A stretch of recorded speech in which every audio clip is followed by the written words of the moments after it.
ہماری تباہی کے پیچھے سب سے بڑا کردار وہ ہمارے ہی چنے ہوئے راستوں کا ہے۔ ہم سب سے صرف چند لوگوں کو چھوڑ کر سب ایک ہی منزل کی طرف بھاگ رہے ہیں، اور جب سفر منزلوں کی مخالف سمت ہو تو مسافر پریشان اور بے چین ہو جاتا ہے۔ پھر ہم بھی پریشان اور بے چین ہوں گے، زندگیوں میں بے چینی آئے گی، پریشانی آئے گی۔ اللہ تعالیٰ کی ذات وہ ہر چیز پر قادر ہے، جو وہ جانتے ہیں کوئی نہیں جان سکتا۔ ارے ہم نے تو صرف تھوڑی سی دنیا دیکھی ہے، صرف وہ جو ہماری آنکھوں کے سامنے ہے۔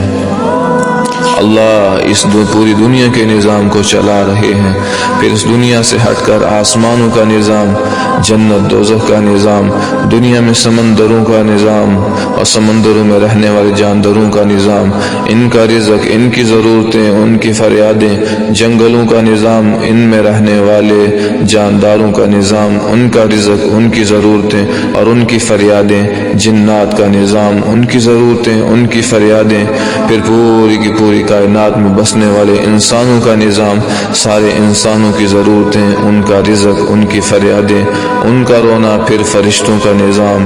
یہ چند چیزیں جو ہمارے سامنے ہیں، ہم سوچ بھی نہیں سکتے کتنا بڑا نظام جو غیب میں ہے، وہ ان ساری چیزوں کو اللہ چلا رہے ہیں اکیلے تنہا۔ ہم اس کے علم کے بارے میں تصور بھی نہیں کر سکتے۔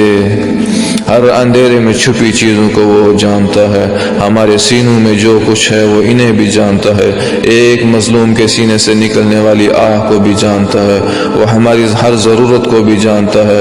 اس کا علم ہر چیز سے بالا تر ہے، جو وہ جانتا ہے کوئی نہیں جان سکتا۔ ہمیں خود کو سمجھانا ہوگا، اسی کی عظمت کو دل میں بٹھانا ہوگا۔ اگر ہم نے اس کے علم سے راستہ نہ لیا جس کا علم مکمل ہے، اور ہم نے خود کو اس کے سپرد نہ کیا، تو ہمیں دنیا کی کوئی طاقت نہیں بچا سکے گی۔ اس کا علم مکمل ہے، اس کا بتایا ہوا راستہ وہ مکمل ہے۔